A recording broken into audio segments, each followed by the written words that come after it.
Hola, ¿cómo están? Bueno, antes de seguir adelante con la descripción del encéfalo, hay un tema importante que tenemos que tratar, que es referente a un grupo de membranas que recubren el sistema nervioso central, es decir, tanto la médula espinal como el encéfalo, que son las meninges, y a ellas vamos a dedicar este video. Así que, si me esperan un segundito, vamos a compartir la presentación. Ahí estamos. Perfecto. Perfecto.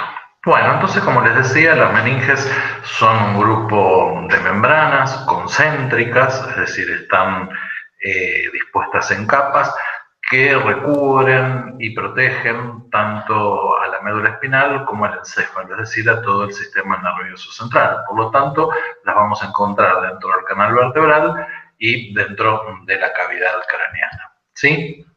Acá tenemos una imagen de la médula espinal y las tres meninges representadas.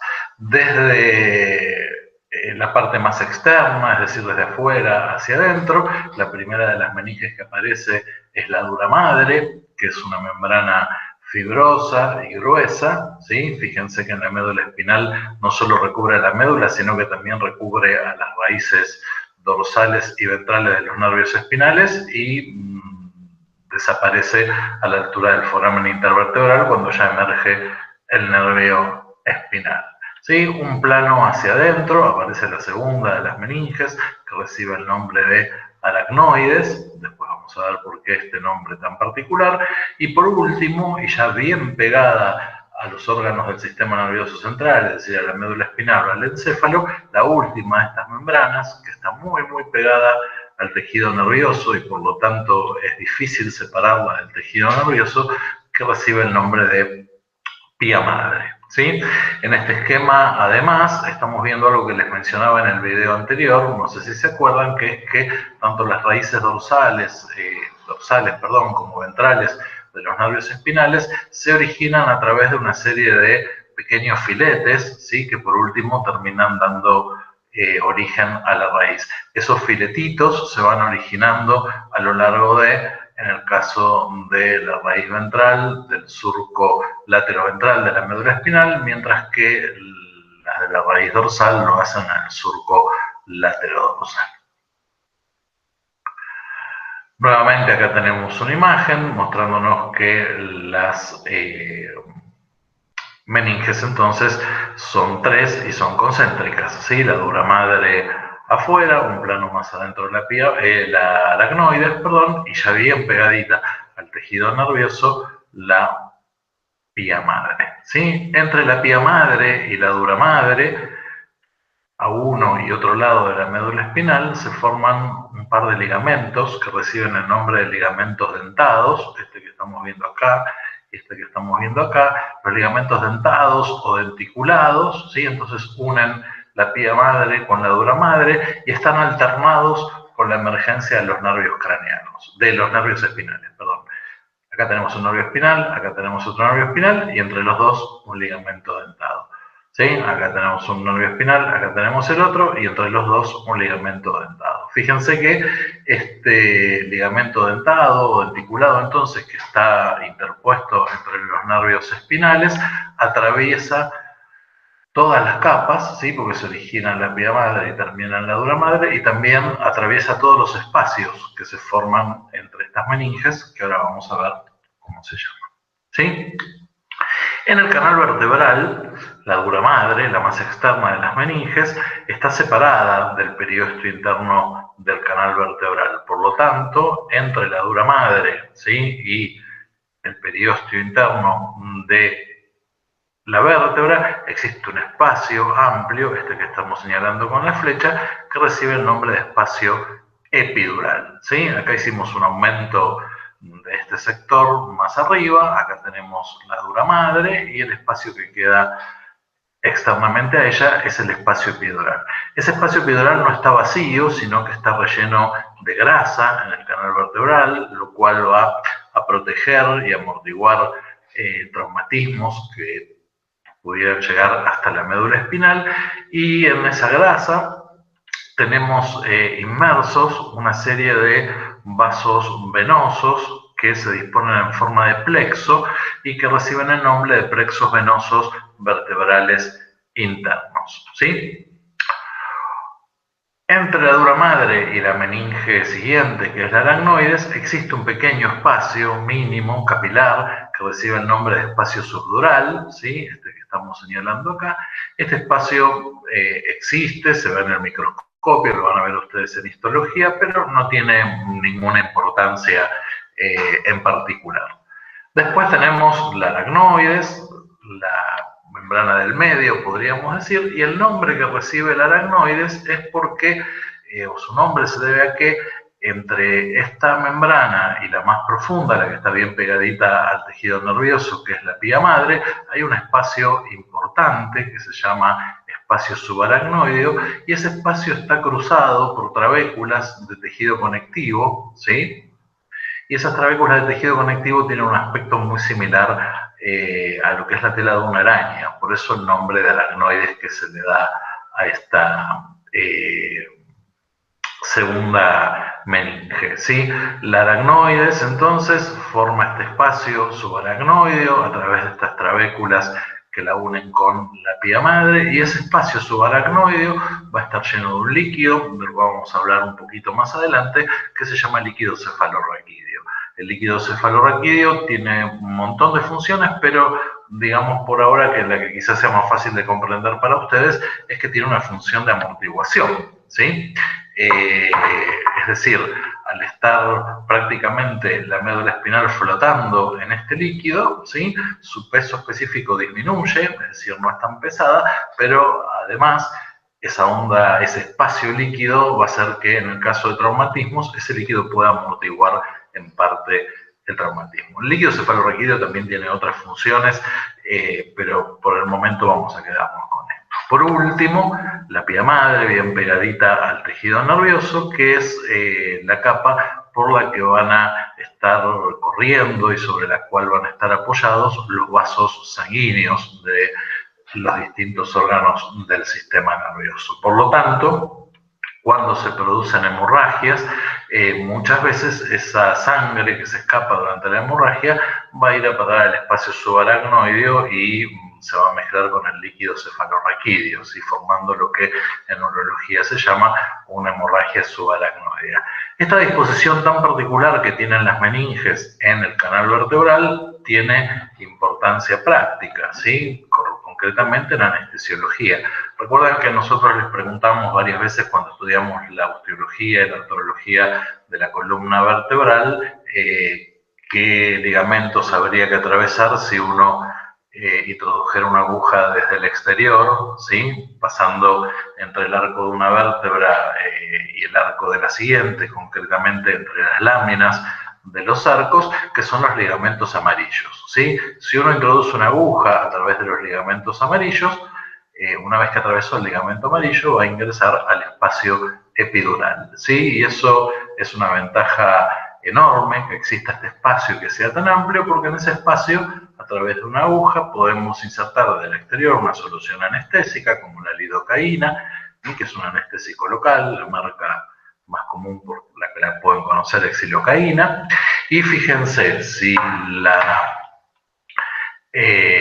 solución anestésica difunde a lo largo de todo este espacio, tanto por dorsal como por ventral, el lugar donde va a terminar es en las raíces dorsales y ventrales de los nervios espinales y en el nervio espinal propiamente dicho, bloqueando así su conducción, ¿sí? Esto es lo que llamamos una anestesia epidural, que es una forma de anestesia local que se practica en algunas cirugías especiales en las cuales no necesitamos o no queremos, por el estado que tiene el animal, producir una anestesia general, ¿sí?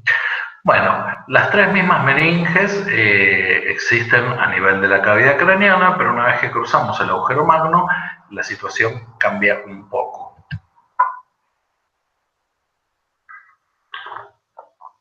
Perdón, me salió muy ruidoso ese sorbo. Bien, antes de hablar de lo que pasa dentro de la cavidad craneana, vamos a dar algunos detalles de cómo se comportan las meninges en la terminación de la médula espinal. Recuerdan que mencionamos en la clase anterior que la médula espinal termina en forma de cono, ¿sí? Formando el cono medular, que está a distinta altura según las especies, pero en general llega o a las últimas vértebras lumbares o a las vértebras sacras, dependiendo. Recuerden que la médula espinal tiene en su parte media, perforando la sustancia gris, un canal central. Ese canal central en el cono medular se ensancha y forma una cavidad final o terminal que recibe el nombre de ventrículo terminal, ¿sí? Y a partir de ahí, la médula espinal se va a prolongar a través de un fino filamento o tabique, si prefieren, de células gliales que recibe el nombre de filum terminal, ¿sí? El filum terminal es un pequeño filamento que prolonga a la médula espinal después del cono medular y que está formado simplemente por células conectivas, es decir, por células gliales. Acá la pía madre viene adherida al tejido nervioso, está dibujada de color azul, y fíjense cómo la pía madre sigue recubriendo hasta que finaliza este filum terminal. Por otro lado tenemos la aracnoides, ¿sí? La aracnoides se va a prolongar un trecho más que la médula espinal, ¿sí? Y por caudal de la médula espinal va a dar lugar a un espacio, el espacio subaracnoideo va a dar lugar a un sector, esto es lo que quise decir, donde ese espacio subaracnoideo es más ancho. Fíjense el ancho que tiene acá con respecto al que tiene cuando rodea a la médula espinal. Esos lugares donde el espacio subaracnoideo es más amplio que en otros reciben el nombre de cisternas. Y las cisternas, en este caso la que estamos señalando es la cisterna lumbar, son importantes porque son lugares de donde se pueden tomar muestras de líquido cefalorraquídeo. ¿Sí? El líquido cefalorraquídeo en algunas circunstancias, en algunas patologías nerviosas, necesita ser analizado y siempre buscamos en las distintas especies tomarlo de un lugar donde el espacio subaracnoideo sea amplio y por otro lado donde no haya mucho riesgo de que podamos dañar el tejido nervioso. En el caso de la cisterna lumbar, que se suele utilizar en las especies grandes, el lugar es ideal porque en este punto tenemos el filum terminal, no tenemos ya la médula espinal, entonces es poco probable que provoquemos un daño durante el proceso en la médula espinal, ¿sí? Por último, de color rojo tenemos la dura madre, fíjense que deja tanto por dorsal como por ventral y también lateralmente, aunque no lo podemos ver en este corte, el espacio epidural, ¿sí? Y la dura madre va a recubrir no solamente al cono medular, sino también al filum terminal, hasta que, por último, se va a prolongar solamente ella, ya no acompañada de las otras dos meninges, formando una estructura que se llama filum de la dura madre o filum de la dura madre espinal, ¿sí?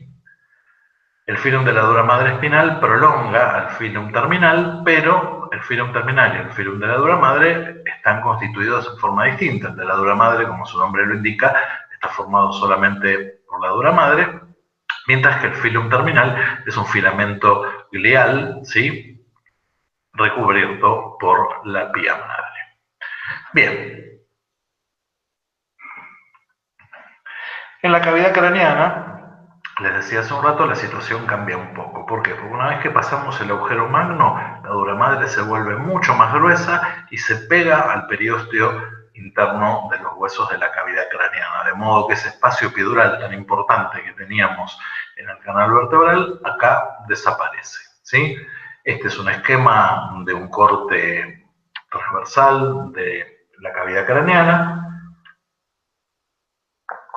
Externamente vemos la piel, huesos planos del cráneo unidos por suturas, ¿sí? Y ya internamente, acá de color rosado, tenemos la dura madre, que es bien gruesa, ¿sí? Queda bien pegada al periósteo interno de los huesos de la cavidad craneana y además va a formar tabiques que separan distintas partes del sistema nervioso entre ellas, ¿sí? Por ejemplo, fíjense este tabique mediano que tenemos acá, que está separando un hemisferio cerebral del otro, ¿sí? Después vamos a hablar de estos tabiques que forma la dura madre. Además de que se vuelve gruesa y forma estos tabiques, Les pido un segundo de disculpa porque acaba de sonar mi teléfono, así que lo voy a poner en silencio. Ahí estamos. Además de estos tabiques que forman, les decía, la dura madre, recuerdan que en el espacio epidural, que acá ya no existe, teníamos los plexos venosos vertebrales internos. Bueno, aquí estos plexos van a ser reemplazados por vasos venosos que están incluidos en el espesor de la dura madre y que reciben el nombre de senos venosos de la dura madre, como este o como este en el esquema. Les decimos senos venosos y no venas, porque a diferencia de algunas venas periféricas, los senos venosos no tienen válvulas, ¿sí? Por eso el distinto nombre, ¿sí? Bien. Un plano hacia adentro de la dura madre, tenemos como siempre el aracnoides, y por último la pía madre bien pegadita al tejido nervioso. Acá vemos como los vasos sanguíneos, como les decía antes, corren apoyados sobre la pía madre, ¿sí? Y por lo tanto cuando hay sangrado, es normal que ese sangrado se produzca en el espacio subaracnoideo. Acá tenemos las trabéculas que forman el aracnoides y el amplio espacio subaracnoideo, que al igual que lo que ocurría en la médula espinal, acá va a estar también lleno por líquido cefalorraquídeo, lo cual hace que también dentro de la cavidad craneana el encéfalo esté suspendido en este líquido, en cierto modo flotando en este líquido, lo que le agrega un medio adicional de protección. Fíjense que el aracnoides forma como excrescencias que cuando uno las mira al microscopio tienen una forma parecida a la de un brócoli, ¿sí? Y se mete dentro de los senos venosos de la dura madre. ¿Para qué es esto? Bueno, estas excreciones que reciben el nombre de granulaciones aracnoideas o vellosidades aracnoideas van a permitir que el líquido cefalorraquídeo que circula por el espacio subaracnoideo pueda ser drenado a estas venas, ¿sí? Y eliminado de la cavidad craneana. Los senos venosos comunican con venas que están ubicadas por fuera de la cavidad craneana, venas de la cabeza, y la comunicación entre los senos venosos y las venas externas de la cabeza se da a través de un conjunto de venas que reciben el nombre de venas emisarias.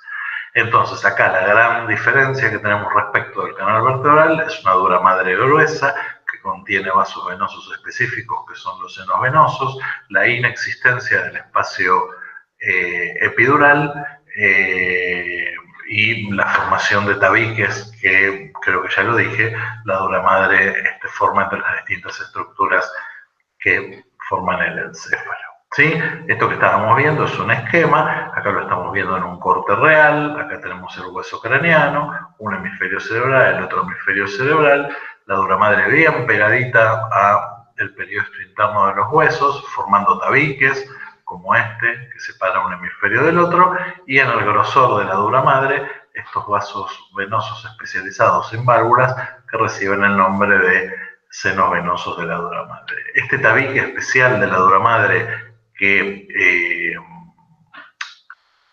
separa los hemisferios cerebrales entre ellos, recibe el nombre de hoz del cerebro, ¿sí? Porque ahora vamos a ver dentro de un rato, tiene una forma muy parecida a la de la hoja de una hoz o de una guadaña. ¿Sí? Esto es la dura madre craneana, ¿sí? Que ha sido despegada con cuidado de los huesos de la cavidad craneana para que podamos ver la estructura que adquiere. Fíjense, es bien dura, es la más dura de las meninges. Acá tenemos este tabique que les mencionaba hace un rato, que se interpone entre los dos hemisferios cerebrales. Ven que tiene forma como de hoja de guadaña, por eso el nombre de hoz del cerebro, ¿sí? La hoz del cerebro está fijada internamente en lo que llamamos la cresta sagital interna, ¿sí? Es decir, una prominencia que forman los huesos de la cavidad craneana en el techo en la línea media.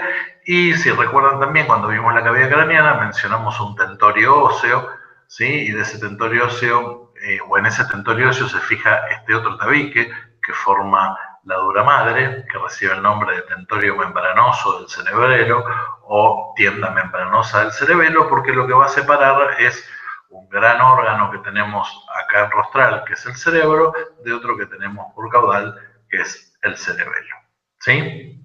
Además de todas estas estructuras, también en ventral, a esta altura, sobre la fosa hipofisiaria y rodeando a la glándula hipófisis, también la dura madre forma una estructura reforzada que se llama diafragma sellar, ¿sí? Que lo que hace es justamente mantener en su sitio fijada a la hipófisis, y es lo que hace que sea tan difícil conservar la hipófisis cuando uno extrae el encéfalo de la cavidad craneana.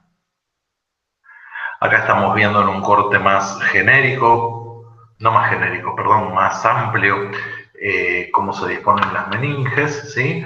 Fíjense, externamente tenemos la dura madre rodeando completamente tanto el tronco encefálico como el encéfalo, ¿sí?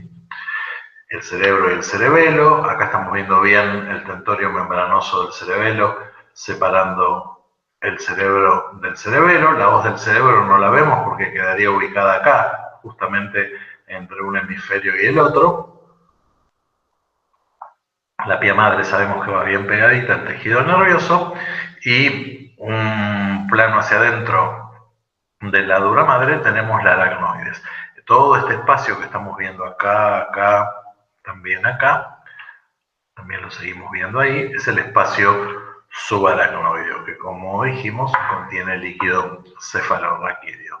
Acá, en el ángulo que se forma entre la parte caudal del cerebelo y lo que tiene por ventral, que es la médula oblonga, ya vamos a hablar de esto más adelante, se forma otra de las cisternas, es decir, otro de los lugares donde el espacio subaracnoideo es grande. Esta cisterna se llama cisterna cerebelo-medular, o también antiguamente se le llamaba cisterna magna, y para acceder a ella con una aguja desde el exterior para tomar una muestra de líquido cefalorraquídeo, que es una maniobra que se hace usualmente en los animales pequeños, en el perro y en el gato, lo que hay que atravesar es la membrana atlanto-occipital dorsal, que ustedes ya estudiaron al principio de la cursada, cuando estudiamos las articulaciones atlanto-occipital y atlanto-axoidea.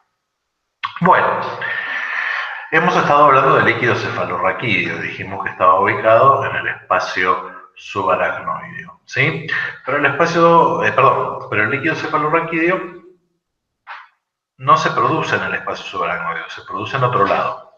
Si recuerdan lo que vimos en las primeras clases del sistema nervioso, cuando dimos la introducción general y vimos su desarrollo biológico, el sistema nervioso es una estructura hueca porque deriva de un tubo, que es el tubo neural, y no importa las modificaciones que sufra durante su desarrollo, en el adulto sigue siendo básicamente una estructura hueca porque tiene en su interior cavidades, ¿sí? Esas cavidades, no todas, pero por lo menos las que están en relación con el encéfalo, la mayoría de ellas se llaman ventrículos, ¿sí?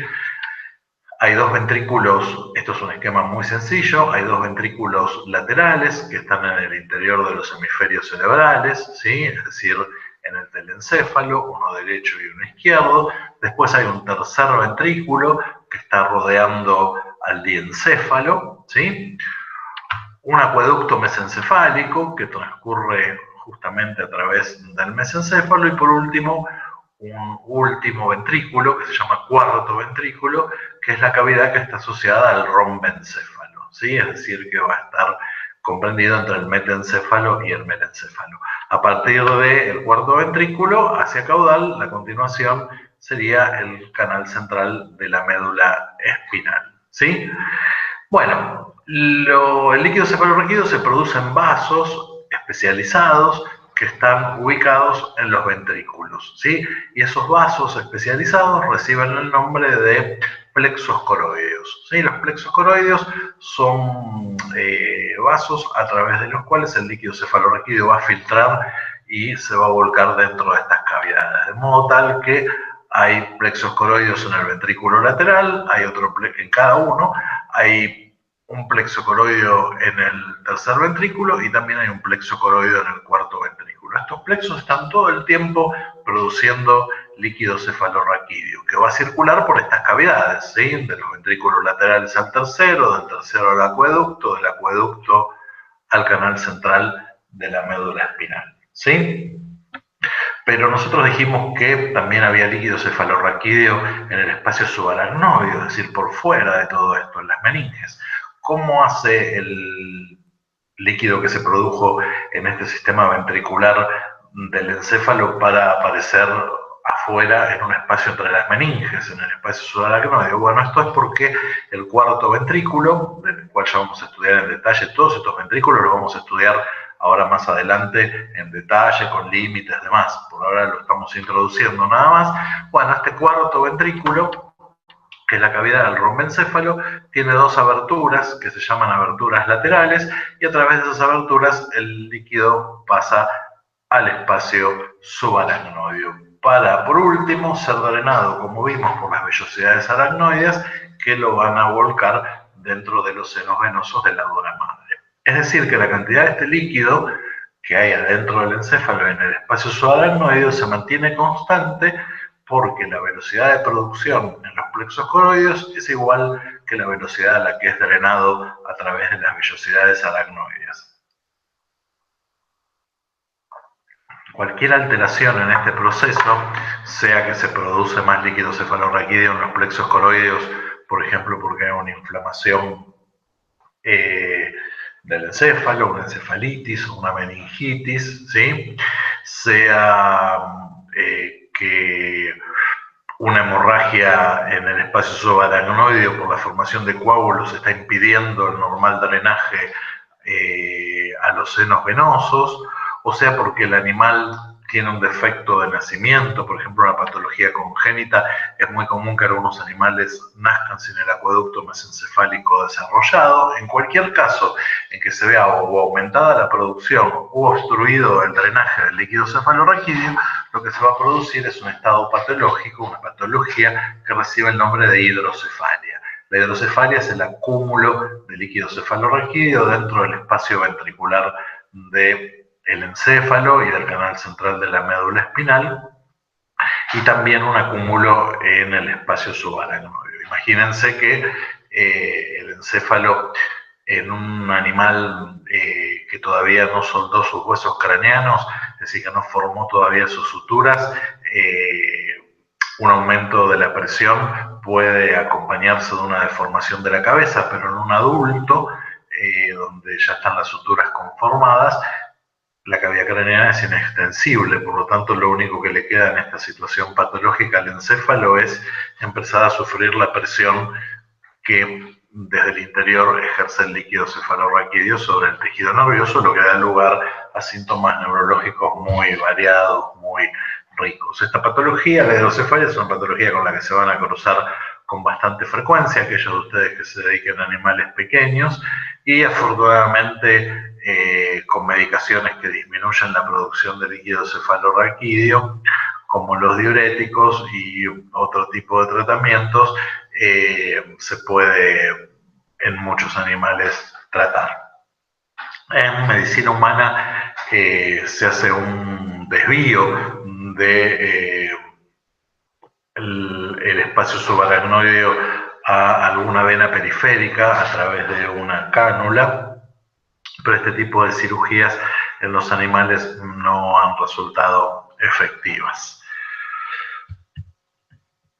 Bien, acá recordamos, de vuelta con esta diapositiva, ¿sí? Lo que son las vellosidades aracnoides, que es el lugar por donde en última instancia va a terminar drenándose el líquido cefalorraquídeo. Estas venas, estos senos venosos se van a comunicar con las venas que están por fuera de la cavidad craneana, y las venas van a retornar ese líquido como parte de la sangre al corazón, ¿sí? Bueno, acá tenemos un esquema que replica lo que les mencionaba antes, cómo es el espacio subaracnoideo a nivel de la cavidad craneana, para recalcarles la presencia de la cisterna cerebelo-medular o cisterna magna. Acá tenemos el occipital, acá tenemos el atlas, y ahí es donde habría que hacer la punción externamente. Esto se hace obviamente bajo anestesia, perforando la membrana atlanto-occipital dorsal. Y acá volvimos a poner esta imagen para recordar la cisterna lumbar que se usa más frecuentemente en los animales grandes. Bueno, creo que ya debemos estar por terminar. Sí. Bueno, hasta acá entonces todo lo que tiene que ver con las meninges. Como ven, estas membranas son importantes. El conocimiento de la forma en que se disponen anatómicamente, tanto en el canal vertebral como en la cavidad craneana, es importante porque hay muchas patologías que están en relación con ellas y conocer detalladamente su anatomía tiene una importancia práctica. Tanto sea por las anestesias epidurales, como por la toma de muestra de líquido cefalorraquídeo, como por la explicación de por qué se producen algunas patologías, como por ejemplo la hidrocefalia. Bueno, me despido por ahora. En la próxima clase, en la próxima presentación, vamos a hablar de todo lo que es el tronco encefálico, ¿sí? Es decir, que vamos a hablar del mielencéfalo, del metencéfalo ventral. Vamos a mencionar someramente el cerebelo y también vamos a hablar del mesencéfalo y del diencéfalo. Y por último, vamos a tener una última clase que merece una clase aparte, donde vamos a hablar del telencéfalo, de los hemisferios cerebrales. Bueno, me despido por ahora. Voy cortando esta presentación. Dejar de presentar. Bueno, nos vemos en el próximo video. Cuídense.